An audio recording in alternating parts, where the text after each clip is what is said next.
Welcome back to Demigod Debut. I'm Mal, number one Bob the Titan fan and longtime fan of Percy Jackson. And I'm Julie, number one Hades supporter, especially the Hades from Hadestown. That's who I imagine in this. Right, I mean, as you should. And this is a podcast where Julie reads The Sword of Hades for the first time, the last of the Demigod Files short stories.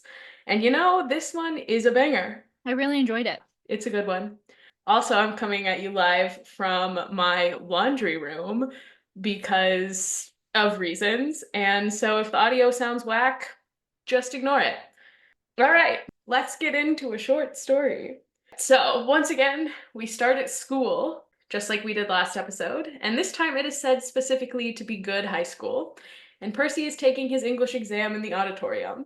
Then we get one of, the most relatable things he's ever said, because he goes, I was trying to finish my quote unquote, I didn't read, but I'm pretending like I did essay on A Tale of Two Cities. Can I just say, I love A Tale of Two Cities. It was my favorite book we read in high school. Oh. Are you going to give me some Tale of Two Cities hatred because friendship over? So see, like Percy, I also did not read A Tale of Two Cities in high school. Mel. So you see, we read A Tale of Two Cities in school right after we spent like 2 months reading the Odyssey. And I don't know if you would have guessed this from the everything about me, but like I had a great time reading the Odyssey in high school. Like I spent 2 months getting to go like, hey, wait, we did this in Percy Jackson. Like Percy did this. Then they just like threw me into Charles Dickens and I was like, no. I hated the Odyssey. They also, I don't know if this is just like an unhinged thing that my high school did. They made us memorize the intro, like the whole, it was the best of times, it was the worst of times, it was the age of wisdom, it was the age of foolishness. And I did get an A- on that assignment because I did not care and I forgot the line about it being the season of light and the season of darkness. So yeah, I will never forget that one.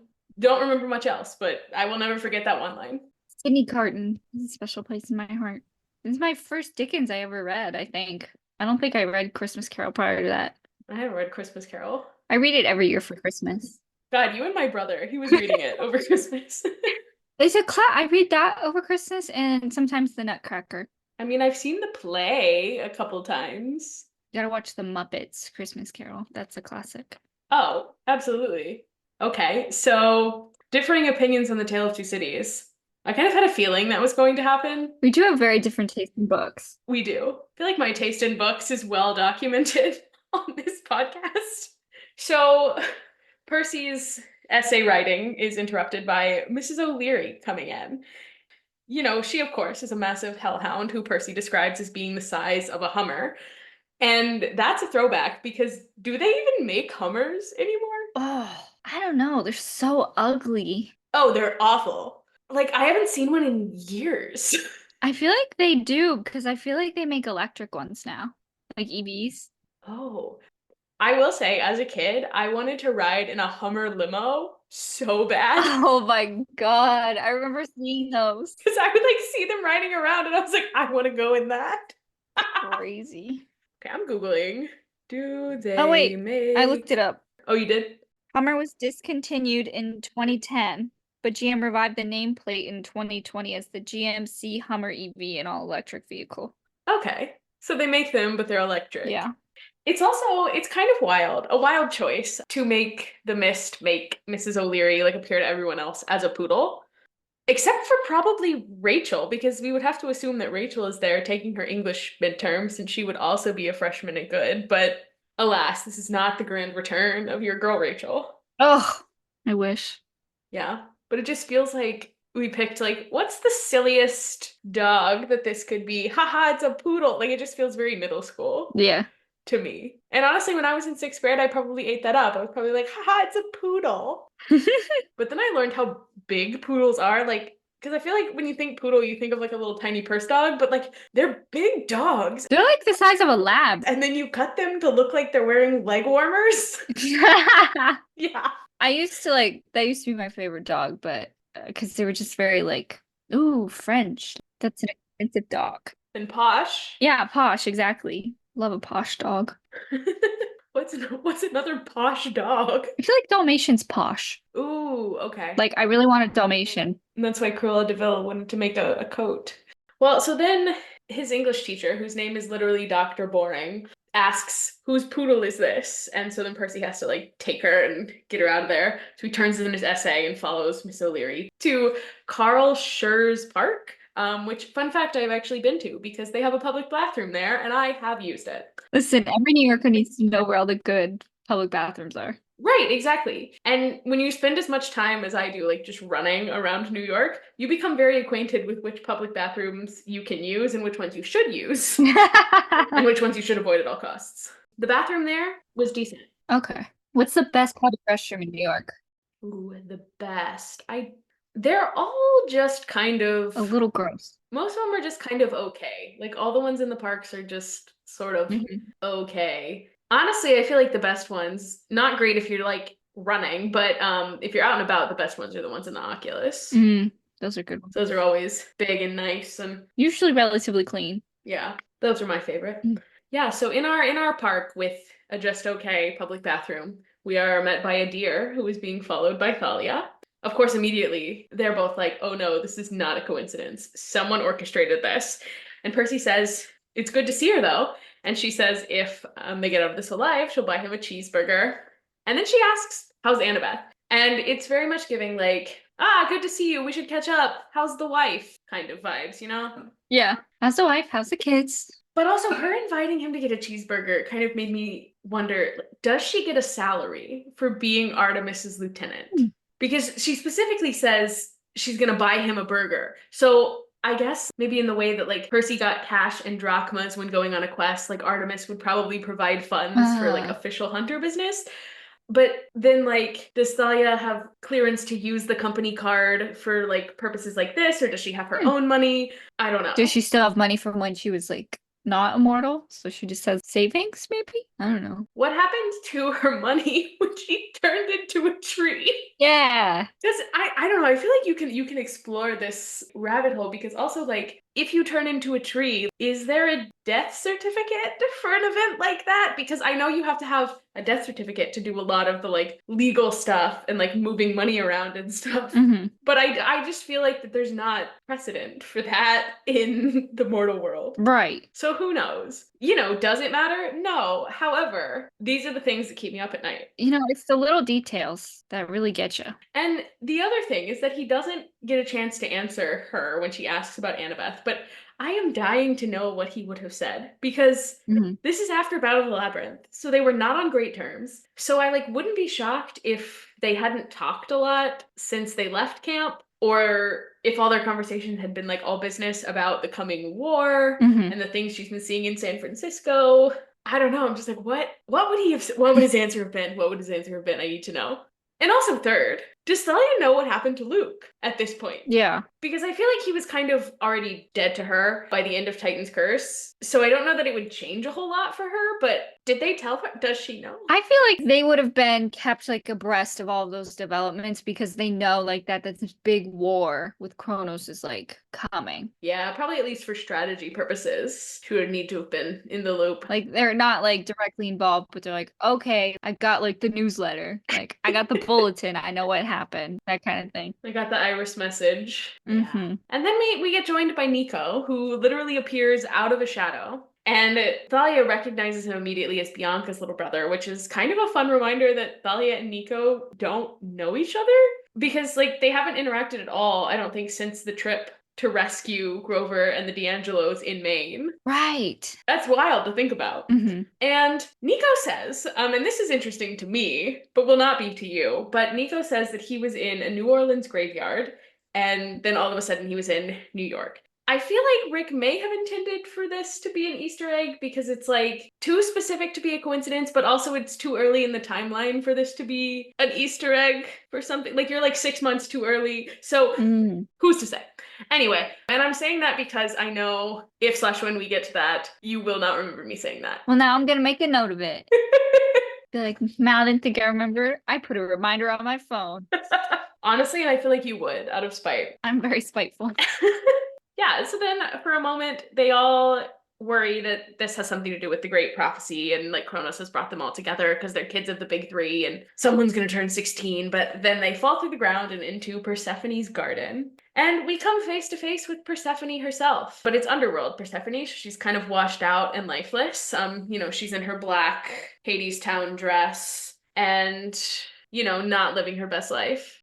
Wow, did you even appreciate my Hadestown reference I just made? Or are you on Twitter? Sorry. Go say it again. I'll pay attention. I'm shopping for boots. I'm sorry. Oh, by all means, continue. Listen, I found my Valentine's Day dress and I'm like, what shoes am I gonna wear? And so I'm already thinking about it. Do you want to see it real quick? Yeah, no, I do. It's so pretty. Oh my god, no, that's so cute. I love that. Isn't that cute? It's like a darker red, so I feel like it won't clash with my Yeah. hair. And I wanted something like red for Valentine's Day. So, okay, I'm sorry. Give me your Hadestown reference again. I'm ready. My phone is far away. It wasn't even good. I still want to hear it. I just said, this is underworld Persephone, so she's kind of washed out and lifeless, and she's wearing her black dress instead of her green dress. Yes, I love the green dress. I think I like the green dress more than the black one. It was just so fun. Yeah, it's a good dress. All right, anyway. Oh, Nico apparently has beef with Persephone because apparently they had some disagreement in which she turned him into a dandelion, which, okay. Iconic. Like, he's 12. And Percy's kind of like, maybe you shouldn't be disrespectful to a god like this, as if he wasn't also full of rage at 12. Like, he was fully talking to Ares like that at 12. So perhaps Percy's not the one to be telling Nico how to talk to a god who is technically his stepmother. Just saying. And Persephone has a mission for them. Turns out Hades has been making a sword in secret because Zeus and Poseidon would never approve of him getting this new weapon. And said sword will contain the keys of Hades that apparently can unlock and lock death, meaning that the sword would be able to raise the dead or send someone to the underworld with just one touch. So, exciting stuff. And so, we have to get the sword back because it's been stolen. Really irresponsible weapon ownership here, if you ask me. And they're also not allowed to tell anyone about the sword. And Persephone brought them here, one, because they're powerful, and two, because she thinks that if their children are the ones to recover the weapon, Zeus and Poseidon can't protest too much, which doesn't really sound like them at all to me. The whole thing is sketchy. Yes, very suspicious. And Thalia and Percy are the smart ones here and want absolutely nothing to do with this, but Nico says because this is his dad, like he has to. And unfortunately, we do in fact need to keep this weapon out of Kronos' hands. He's got two hands. Do we know that for sure? Do we know he has two hands? I mean, I guess not. Wouldn't that be a wild detail to drop in the 5th book? Like, surprise!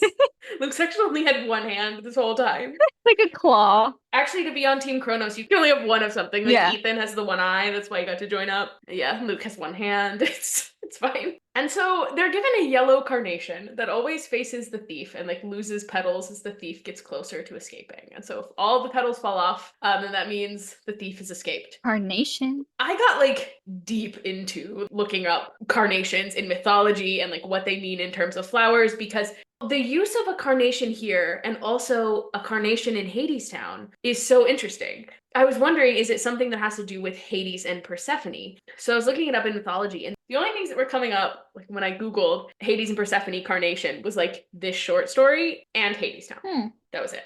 In terms of mythology, it looks like there's a myth with Diana, the Roman version of Artemis, and the creation of the carnation, but I couldn't find like a consistent storyline there. Like everything I was looking at says something different. Like she meets this shepherd and what exactly happens between them is unclear. In some versions he's like in love with her, in some she's in love with him, in others he like interrupts her hunt and so she kills him.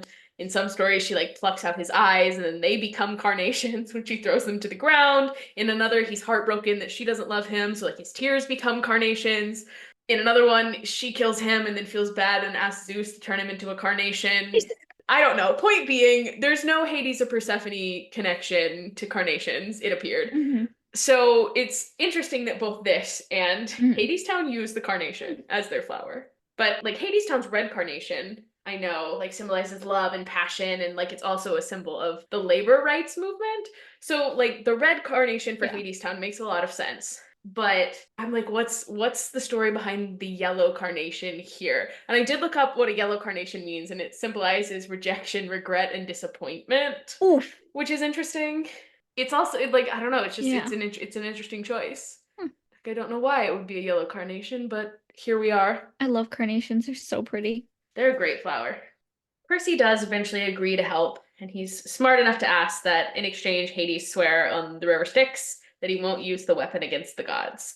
Because, Hades seems like the only one of the big three that an oath on the Styx means something to, Mm-hmm. given that he is the only one with no demigod children born post oath. I'm just saying. And I'm also a big fan of the way that Percy convinces Thalia to help by offering to hold the flower while she beats up the thief. I love it. A man who knows his place.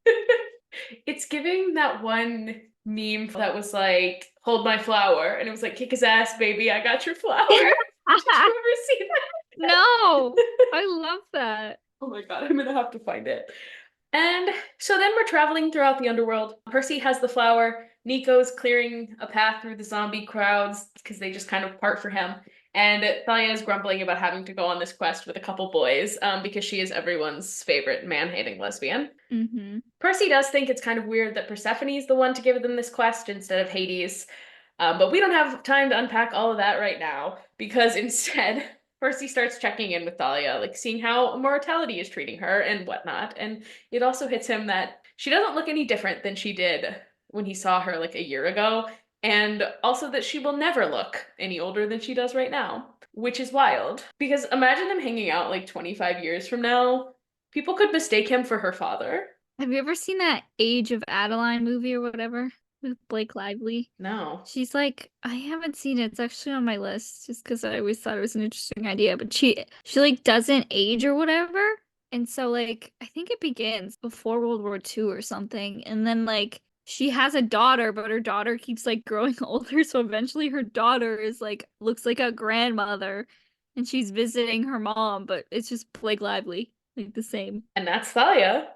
Yeah, she's Blake Lively in this. That would feel so weird. Would you want to look the same? Like I would be like, okay, yeah, I'll look 26 for the rest of my life. I don't want to live I don't want to live forever. I would be fine looking like this for the rest of my life, but I would like to die at like 90, you know? Not to get too grim, but like, how do we define living forever? Like, if the world gets destroyed in a climate catastrophe in like a couple decades, like, do we all go with that?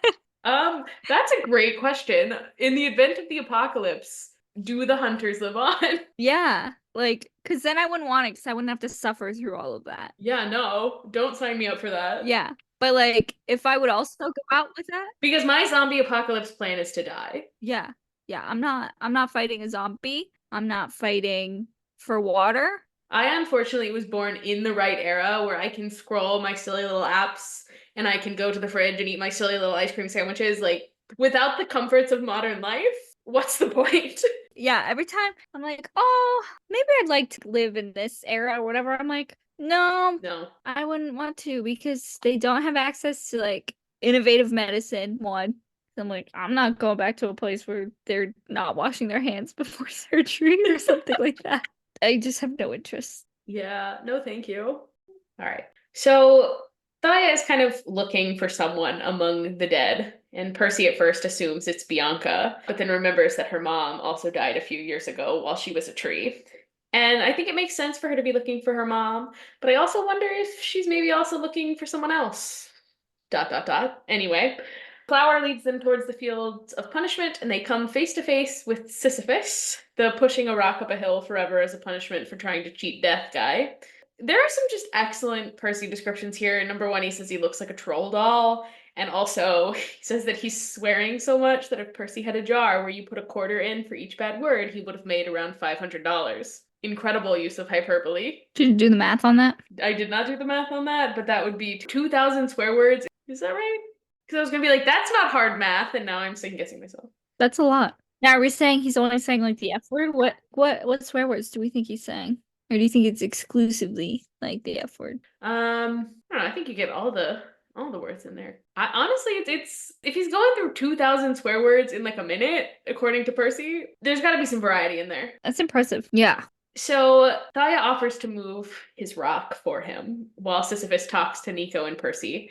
Sisyphus apparently talked to the thief and told him to talk to Melanoi.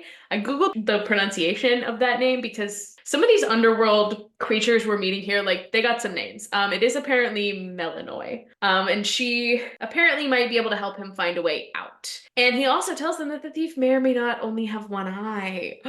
Who could it be? What if I told you I forgot who only had one eye until they said who it was? That's so fair. Like, who has one eye? Oh, I'm supposed to know who that is. It's an identifying characteristic that I got it up with. I was like, wait, did Luke didn't lose an eye, did he? I'm like, who lost an eye? I can remember the most like useless history facts, but you put this book series in front of me. I'm like, what happened again? Who's the guy with one eye? Yeah. And then Thalia just drops the boulder and Sisyphus ends up once again being forced to push it up the hill. So it is what it is. It's a fun interaction and moving on. Kind of seems like an asshole. Oh yeah. It's like typically I would be kind of like, oh man, it sucks that they didn't like free him from his burden, but like he kind of sucks. Yeah. And so then we like walk for a while. And Percy starts thinking about his family, aka his mom, and his stepdad, Paul. Stepdad! I know, somehow between where we ended the last book, which was August, and now in December, Paul not only proposed, but they fully got married. They definitely just went down to the courthouse. Like, they didn't have a big wedding. Oh, absolutely. But like, would it kill you to give me some more details on this? Like, you wrote a whole book of short stories. You couldn't have given me a short story about like them telling Paul about Percy and like Paul proposing and Paul and Sally getting married. Like, this is the content that I want. I want some romance. Yes. Come on. Yes. A lot happened in the last 4 months. But also, it could be that Percy is considering him his stepdad, even though they're not like fully married yet, like they're just engaged. But I don't know. Either way, love this for Sally. You go, girl. Was Sally married to Gabe? Were they married? Yes, she was. They were married. Oh, okay. So this is her second husband. And personally, I think if Paul's ever acting out of line, we should remind him what she did to the first husband. Exactly. Get his ass. And that's that. And then they run into the Carries. I also Googled the pronunciation of this, and I watched like 3 different YouTube videos because every single one said it differently. So I'm going with Carries. And they are the spirits that feed on violent death. And guess what? They apparently work for the Titans now. We get another excellent Percy moment here. One of the Carries says, Iapetus will crush you. And Percy's like, who? Then he kills her and says, note to self, if you vaporize monsters, they can't answer your questions. Good point. I just thought that was funny. He also describes Thalia and Nico fighting, and they both sound incredibly cool. Like, Nico is absorbing demon essences with his sword, and like Thalia is stabbing demons behind her back, and then Percy like immediately gets sliced in the shoulder by demon claws. And it's real bad. Thalia and Nico like try to heal him, but he's like passing out and he's incredibly unwell. And they kind of realize he's gonna need a god or something of the like to heal him, or he's gonna die. And this is gonna sound horrible, but it's kind of fun to see Percy like gravely injured and not be able to use his like get out of jail free card that is just simply jumping in the water to heal, because he has no water. And also, would it even work? Because this is a wound from the spirits of violence, disease, and pestilence. Like, that's a pretty bad one to get. Yeah, because the only time we've seen the water like not work was with the scorpion in the first book. And the scorpion came from like the depths of Tartarus or whatever, according to Luke. And so I assume these spirits also come from like the depths of Tartarus. So I don't know. Be interesting to see if the water would even work. Yeah, we also get back on the topic of Iapetus. And this is a pronunciation that I Googled long ago, and I've always just kind of said it as Iapetus. I think you can also say Iapetus, or also I might be wrong, but like Iapetus rolls off the tongue smoother for me, so that's what I'm going with. And he is the brother of Kronos, the father of Atlas, and I guess also that technically makes him the grandfather of Zoe Nightshade. And he is known as the Piercer because that's what he likes to do to his enemies. And he might be appointed Lord of the Underworld under Kronos' new rule, and might allow spirits like the Carries to sow chaos and evil in the mortal world. Woohoo! It's a great time. I'm just wondering, how are we not sure that the Carries are out there sowing chaos and evil right now in our mortal world? Because, things do be feeling a little bleak. Yeah. We finally learn who Melanoy is. She's the goddess of ghosts, and every night she rises from the underworld to terrify mortals. Incredibly cool. She also has her own way in and out of the underworld, and if the thief, who is probably Ethan Nakamura, makes a deal with her, he'd be able to get out. And also, Percy is still low-key dying, so he's trying to think of positive things as they walk. And so the things that he lists, that he says he's trying to think about, his favorite basketball players, his last conversation with Annabeth, and what his mom will be making for Christmas dinner. And I really wish I knew more about basketball so I could speculate on which players that he would be thinking about. Do we think he's a Knicks or a Nets fan? I mean, I don't know. He's probably a Knicks guy, right? Yeah, he's got to be Knicks. I mean, he lives in Manhattan. The Yeah. Knicks are closer.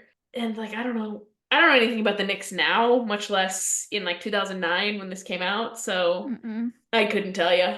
Why couldn't he have been thinking about baseball players he likes? Right? We could have rattled them off. Then we could have had some fun with it. Next time when you're dying, Percy, if you could please choose a sport that interests us, it would be much appreciated. Thank you. Wait, the Nets weren't in Brooklyn. Oh. Yeah, the Nets were the New Jersey Net at that time. Oh, so he's absolutely not a Nets fan. New Jersey? Are you kidding me? Okay, they were originally the New Jersey Americans. Terrible name. Okay. And then they became the New York Nets. And then they moved to New Jersey and were the New Jersey Nets. And from 2012 on, they've been the Brooklyn Nets. Interesting. Mm-hmm. You can't have the New York Nets and the New York Mets. That's too close. It's too many. But that is how I justify if you're a Mets fan, you're a Nets fan and a Jets fan. Because they all rhyme. Yes, because they rhyme. That's the rule. Can we come up with a fourth team? Like, get a hockey team that's like the Sets? No, a volleyball team that's the Sets. There you go. Yes. There you go. Yes, we got there. Yeah. What else? The mascots get together. They're the pets.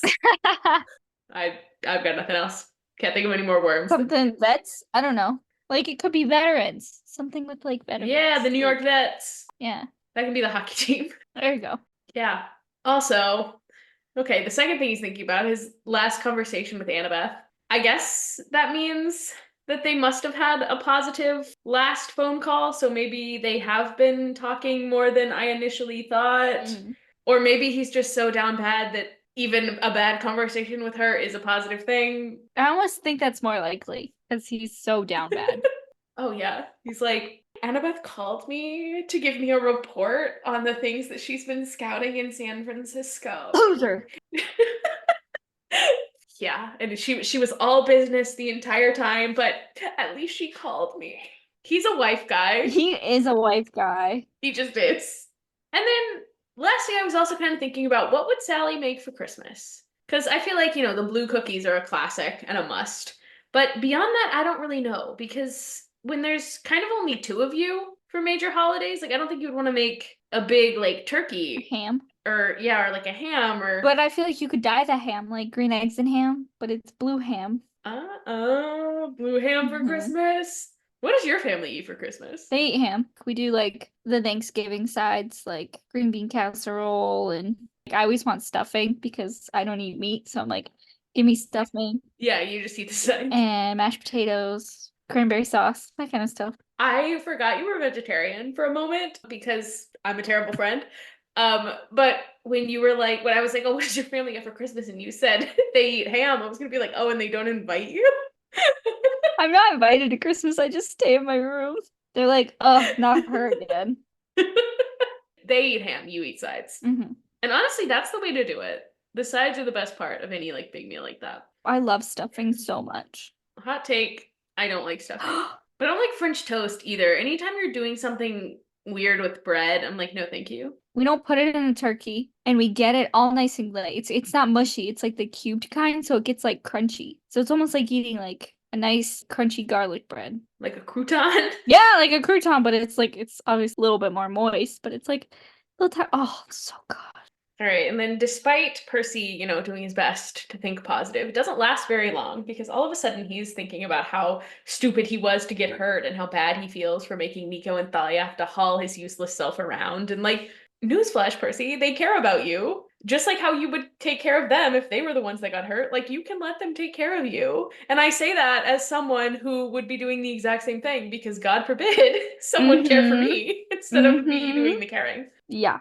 So I'm like, Percy, I see you, but also stop. Don't be stupid. And then we arrive at the river Lethe, the river of forgetfulness. One drop and you forget who you are. And the half dead Percy is like, well, guess I have to control it so we can cross, which, is a great idea that couldn't possibly backfire. Like, I would absolutely trust him if he was at his best, but this is not his best. And this is not salt water, this is freaky underworld water. Yeah. But he does it for at least a moment. He lifts the water up in like an arc so that they can walk under, and Nico and Thalia make it across the river. But when it's Percy's turn, he kind of can't hold on any longer and drops the river on himself. And he just barely manages to use his powers to keep himself dry and crawls out of the river and passes out. All the passing out is really a downfall of getting only Percy point of view here, because I would love to see Thalia and Nico like freaking out over him. Yes. Because they don't, I mean, I guess he would come out of the river dry, but like they don't know for sure that he didn't get any of this water on him. Like, they don't know when he wakes up if he's gonna remember anything. Like, Right. wouldn't that be crazy? This is like, who am I? What? Now, he would still have his powers though, right? Would he? Well, I mean, Bob the Titan has his powers Okay. when he gets memory wiped. So, yeah. Imagine the fifth book is just Percy's like amnesia arc, Mm-hmm. trying to get his memories back, like a fan fiction. Him and Annabeth falling in love all over again. I'd read it. I'd read that fanfic. I can't even lie. Come on, guys. No, I've read a Percabeth amnesia fanfic. Oh my god. I've read that. Listen, I am who I am. But anyway, Percy has not lost all his memories when he wakes up. He manages to get up, and they manage to make it to the creepy ghost cave, where immediately Melanoy takes the form of Thalia's mother, who yells at her for running away and leaving her when she needed her. And I just have to say, Thalia was like 10 when she ran away. Her mother didn't need to be relying on a 10-year-old. Like, this whole I needed you, she was 10. Yeah, fuck off. And then our ghost changes into Nico's mom, who says she haunts the world in grief, wondering about him and Bianca. And, this short story is really getting into both Nico's daddy and mommy issues. Ugh. Leave him alone. He's got a lot going on. This is especially interesting to me, considering in the last book, Nico told Percy that he was leaving camp to figure things out, like about his past. And one of the things he wanted to figure out was who his mom was. Mm-hmm. So did he find things out about her before this? Or is this his first time seeing his, like, quote unquote mother since he came out of the Lotus Hotel? Yeah, because that would be Horrifying. Yeah. And that's a little dark for a kid's book. True. But then it's interesting. When Percy steps forward, she changes into her true form, which is like this half pale and half mummy kind of situation. And she asks why Percy doesn't have any ghosts, because like everyone has deaths that they regret. But at this point, I think he's kind of right when he says that he's made his peace with the people that he's seen die. Because I think had this been a year ago, Bianca would have appeared probably as a ghost for both him and Nico. But they got closure at the ranch, when they summoned her and talked to her. So I think, she's no longer a ghost. Right. For them. Yeah. I feel like that's really the only death that Percy would regret. Because, I mean, he didn't know anyone well enough who died in the last book. And no one really died in the first two. I mean, like, Gabe's not going to appear to him as a ghost. He doesn't regret that. But, right. It's interesting, but also it makes sense. And after all that facing our ghosts, it's apparently already too late, because she has already made a deal with the thief. And she's been promised that she will be allowed to terrify mortals night and day under Kronos' rule. She also has some chilling things to say to both Percy and Thalia. She tells Percy soon he'll have many ghosts, and tells Thalia that her mother is right, and she's an angry girl, good at running away, and not much else. Jeez. I was like, oh my god! Like, okay. Did you have to clock her like that? Again, very intense for a children's book. And, like, not wrong, I guess, about her being good at running away. Because, like, she literally ran away from the prophecy and joined the hunters. Right. She literally ran away from home. But I wouldn't say that running away is all she's good at. Yeah. She's a badass. She has other skills. like archery and shocking people with lightning. Not driving, though. She's No, because women can't drive. so true. I'm gonna get canceled for that one. I am a woman who can't drive. I'm following stereotypes, actually. Sometimes stereotypes are true. Sometimes there's stereotypes for a reason. I'm a passenger princess, okay? I don't drive places. No, exactly. That's why I moved to a city that has public transportation. Thank you. There you go. Huh? All right, and then our last carnation petal falls, and we are faced with both Ethan Nakamura, who is holding the sword, and he's apparently used it to summon Iapetus from Tartarus. It's a party now! And Ethan tries to get Iapetus to leave with him, but he says he's been waiting too long for his revenge, and he wants to start by killing Percy, Thalia, and Nico. And so now we have to fight a Titan, and Percy is still dying, by the way. So Thalia gets some good hits in with her arrows. Nico summons some skeletons to keep Ethan busy, and Percy does manage to stab Iapetus in the calf, which is kind of reminiscent of him stabbing Ares in the heel when he was 12. How far we've come since then. And then Percy notices the river Lethe behind him, taunts Iapetus until he's close enough to pull him in. And Percy, of course, stays dry, but the Titan comes out of the water with no idea who he is. I didn't think that was gonna work, Honestly, to be honest. yeah. I'm like, a Titan? Like, would it work on it? And then Percy tells him that he's his friend Bob. And that feels like such a classic middle school name. It's like, I don't know about you, but that was the name that like we gave to everything because we thought it was funny. You'd be like, this is Bob. Ha ha ha, Bob. Like it's just very geared towards like the target audience of these books, like the 13-year-olds. Right. And Ethan kind of makes one last move to get the sword before he goes, but Thalia puts a stop to that. Also, she tries to shoot him in the back when he runs away, but Percy saves his life yet again. So, like, Ethan, A little ungrateful. a little. And then, personally, I think one of my favorite parts of this story is that after Percy has spent half of this story, like, literally dying, the Titan, formerly known as Iapetus, looks at his shoulder, says, owie, and heals it like it's literally nothing. Thank you, Bob the Titan. Owie. A boo-boo. It's not a big thing at all. Like, he was dying and then all of a sudden he's not. Great. Wrap that Thank one up you. nicely with a little bow. Yeah. And so they head back to Hades' palace. They give him the sword. Percy makes sure to remember to make him swear to never use it against the gods. And then it's revealed that Hades actually had nothing to do with the creation of this weapon. It was all Persephone's idea. And honestly, it's kind of girl boss of her. Like, she just wanted her husband to have more power so that she could be the wife of a powerful man. Like, Honestly, goals. okay, I see you. She's like, I married rich, but I would like to marry richer. Thank you. So Nico kind of promises to watch out for Bob, says maybe that he'll be able to retrain him to do some good instead of being, the piercer. And I think, here's my idea, here's my pitch. We should train Bob to do the other kind of piercing. Get him a job in a nice studio, let him pierce ears and noses to his heart's content. Consensual piercing. I need everyone to know that Julie literally face palmed when I said that. Oh my god. I'm game. Let's do it. Let's get him licensed and everything. Then he can continue to be the piercer. Yeah.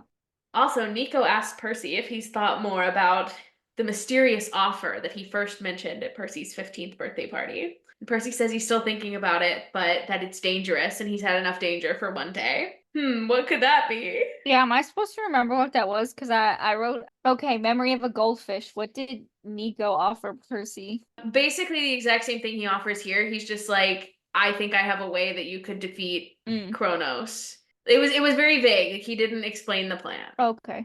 Yes, so you're not supposed to know what it is. Okay, because I was like, I don't remember that. But again, memory of a goldfish. But just know Nico's cooking up something. And then Nico leaves to go off, spend some more quality time with his dad. And Thalia asks Percy if he's still up for dinner. And it's wild to me that he asks her, after all that, you're hungry? Like, this is a very understandable time to be hungry. Yeah. You did so much. You need to refuel your body. You burn a lot of calories actually when you lose blood. It's like crazy. Yes. Like when you donate blood too. Have you ever donated blood? I tried once in high school, but they couldn't get enough. They could only get enough to fill about half a bag. And then it was time. The school day was over and I had to get on the school bus. So they just had to disconnect it and throw it away. Oh, So, that's a bummer. It's a waste. and I like hype myself up for it too because I hate blood and stuff like that. Like, ugh, and they couldn't get it. And so I was like, great, perfect. Love that. Never doing that again. I did it once and I passed out. Did you? Not like actually, but I was like whoa. Oh, yeah. Much like Percy in this story several times. Wait, quickly, what is birth? Yeah. Okay, never mind. I don't want to cheat when I'm doing this. I'm working on the crossword. Julia's currently, instead of discussing the book, she's filling out the crossword puzzle that is found in the back. No, this is helping me focus. I'm focusing on the story because this is related. Like, it's better than me scrolling Twitter. What's the question you're stuck on? No. I don't want any hints. I'm gonna try to do it all. I finished the word search. So Oh, good. You found all the words. yeah. Yeah, for all you people out there, would recommend this book if you like crossword puzzles and word searches. There are some in the back. Fucking love crosswords. All right, so kind of our last thing that happens is that Thalia suggests that they get cheeseburgers at McHale's, which is a real pub that's on 51st that I have walked by several times because it is across the street from the theater where Wicked plays. I've never been in though, so maybe we should go and see if the cheeseburgers are actually any good. Yes. Well, you can see if the cheeseburgers are any good. Yeah, right. But I mean, I don't know. We love an Irish pub, so well, and yeah, so then they head off back to the mortal world to get their cheeseburgers. So that's the end of this short story. I enjoyed it. I thought it was good. You know I love an action scene. It's a very good one. Mm-hmm. It's also very plot heavy. There was a lot of things that happen. And there's a lot of like things that we were quite possibly setting up. I guess we'll find out. Yeah. Who knows? Guess we'll find out. How's your crossword coming? I'm like a third way done. It's hard because I can't really see the numbers the way I printed this. So I'm like, I think that's the right one. Oh, and it's a terrible because I took a screenshot, so it's not good. Well, and I printed 2 pages to a sheet, so it's even smaller. Oh yeah. It's been over a year since we started the podcast. I know. Isn't that crazy? Happy birthday. Happy birthday. Our birthday was this weekend. So have you seen Frosty the Snowman, like the original? Yes. And like when he comes to life, he says, "Happy birthday." Yes. Yeah, like that's how I say it in my head every time. You always gotta say it in the frosty tone. I love That makes Frosty. sense. It used to be my favorite Christmas movie. You have any more thoughts on the short story? That was good. That's all I got. That was a good one. I agree. I think that was my favorite one. I like this one. I think it's definitely the best one. And it also seems to fit nicely in the timeline. So at least we have that. Yeah. Wait, so I have an idea for a silly little thing to do. Okay. And this may not work at all in an audio format, but in this book, there are these interesting like pages in the middle that are like a different texture, but they've got like character art for all the characters. So like here's Zeus. Huh. There's also like one of Chiron. And Okay. these character drawings are like notoriously known for being kind of terrible. Like the 2 that I showed you are okay. Chiron's a little freaky weird. He looks a little busted, I gotta be honest. Yeah, he looks a little weird. But so I wanted to send you some of the character arts from this book. Okay. And just get your reaction to them because Oh boy. they're fun. Because some of them I feel like I'm gonna send them and you're gonna be like, I don't even know who that is. And Probably a good guess, let's be honest. okay, so we can start with an easy one. Okay. Okay, Percy, right? Is that's supposed to be Percy? Yeah, it's supposed to be Percy. Why does he look like that? No, I know. He's a little messed up. His eyes are really big. They're also 2 different sizes. Yes. And he's just, yeah, that's one of the sort of more normal-ish ones. Annabeth looks like a 30-year-old woman. She does, yes. She looks like Anna Faris. Oh, she does. Yes, Annabeth is giving Anna Faris a little bit. Yeah. And then from here, they just get... Oh, no! I hate that. I hate that so much. Ugh. Like patches of hair on his forearms. Oh, it's so gross. I mean, he's part goat. It's Grover. Still, they can't make him look like a normal boy when he's in boy form? Yeah, and why does he have a cowbell around his neck? Just in case you didn't know, he's also a goat. I'm okay. The fourth one is almost cute. Tice, why is his head so small? I know. Okay, that's cute though. My little Tyson's a cutie pie. Tyson's pretty cute. Why'd they give him an eyebrow? He deserves an eyebrow. He doesn't need it. I think he'd look cuter without it. The next one is Who is that? Is that supposed to be Clarice? Who is that? oh, a good guess. Clarice actually does not have original art, I don't think. Oh, is that Thalia? Yeah, Okay. it's supposed to be Thalia. I like how, in case you couldn't tell, she was trying to go for the punk look. She has a patch on her jeans that says punk. It does say punk. Yes, it does. Mhm. Yes. Just in case you couldn't pick up on In it. case that was unclear. Yeah. This one is just bad. Why'd she do my girl like that? This is a hate crime against redheads. Truly. No, this person has very clearly never seen curly hair before. Yeah, what the hell? You know what it looks? Oh my god. It's like a British show.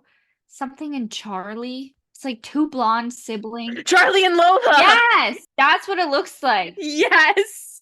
Yes. Rachel absolutely looks like she belongs in Charlie and Lola. Absolutely. Okay, there are two more. I think this next one is one you might be like, who is that? Who is that? It's supposed to be Nico. Oh, he looks like a 13th century peasant that got transported into like modern times. Well, I mean, Well, yeah. he almost is. Yeah. Again with the different sized eyes. And he just like he looks confused. Very dopey. The last one is Oh my god. This is who Annabeth has a crush on? right? No, it's horrible. Ugh.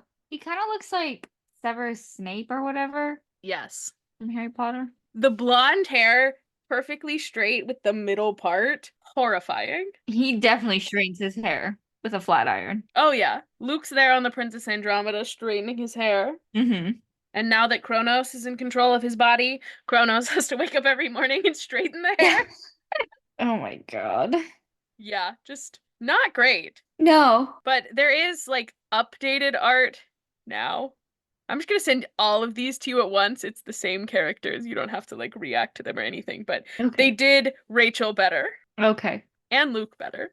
Honestly, they're all just better. Okay, yeah. That's a good one. Yeah. I like that one. These are much better. Okay, Grover still freaks me out, but it's probably just because he's a goat. Yeah. But he's better than the first one. Yeah. These are very cute. Yeah. So congratulations, you've experienced a rite of passage that is being horrified by the original art. Some of the gods are kind of good. Like Ares is pretty good. Here's Ares. Nice, nice. Poseidon is also okay, but it's overshadowed by whatever the hell Athena's got going on with her neck. Poseidon's actually Yeah. good looking. Like that's So, I guess in terms of what's to come for this podcast, glad you asked. You didn't ask. So, this week I am going to London to see The Lightning Thief. woo! So, can expect some thoughts from me on that. Probably many. And then we will start The Last Olympian here in a couple weeks. Are you ready, Julie? I'm so ready. Good. I hope that you are. It starts with a bang. Would you like to make some predictions about the first two chapters? Because that's what we will start with in our first Last Olympian episode. Did you say it starts with a bang? Because it says I go cruising with explosives. Is that why you say it starts with a bang? I plead the fifth. So I'm guessing there's some kind of explosion. I was gonna make like a gay cruising joke. That's what I think of when I hear cruising. Like it's like the 70s or 80s, like, and people still say that, like cruising. Anyway, it's gonna be a bomb. I'm very excited about it. I hope it's a bomb. Okay, so cruising with explosives. There's maybe a bomb. What about number two? I meet some fishy relatives. Okay, so we got some more half brothers. I want to see a half sister. Could we get that? Could we get that? I mean, we could. I kind of want to see Percy with a sister. I don't think we will, but that's something I'd like to see. Like, are mermaids technically his half siblings? I think technically Ariel, as in the Little Mermaid, Ariel is his niece. Because I think Triton is his brother. I love Ariel. My favorite Disney princess for obvious reasons. Right. Very interesting. I think we're gonna meet. I really hope they're nice siblings and not like the evil one that tried to kill him when they were in the labyrinth. What's his name? Antaeus. Yeah, I want some nice sibling, like another Tyson, but like a girl. I want to see Percy interact with his sister. I think that would be funny. Ah, yes. Percy with a sister. Because I feel like we could have gotten that with Percy and Annabeth, but we're like pushing them more towards romance now. So I want to see him like have that sister relationship as someone who grew up with two sisters. Yeah. I feel like he would be a good big brother, like to a Yeah. younger sister. Yeah. Well, I am incredibly excited to start the last book. I mean, it's not my favorite of the books, but I do think it's the best, like, of this series. Mm, So interesting. lots of good stuff to come. Well, I'll see you next time in a couple weeks. Bye, bestie. Enjoy London. Send me lots of snaps. I want all the travel snaps to make me jealous. Oh, I will. Don't you worry. Bye, bestie. Later. Bye. Hi, thanks for listening. As always, you can find us on Instagram, TikTok, Twitter, and Threads at DemigodDebutPod. Links are also in the episode description. If you liked what you heard, please rate and review wherever you're listening. Stay tuned for some London Lightning Thief content next week. See you later. Bye!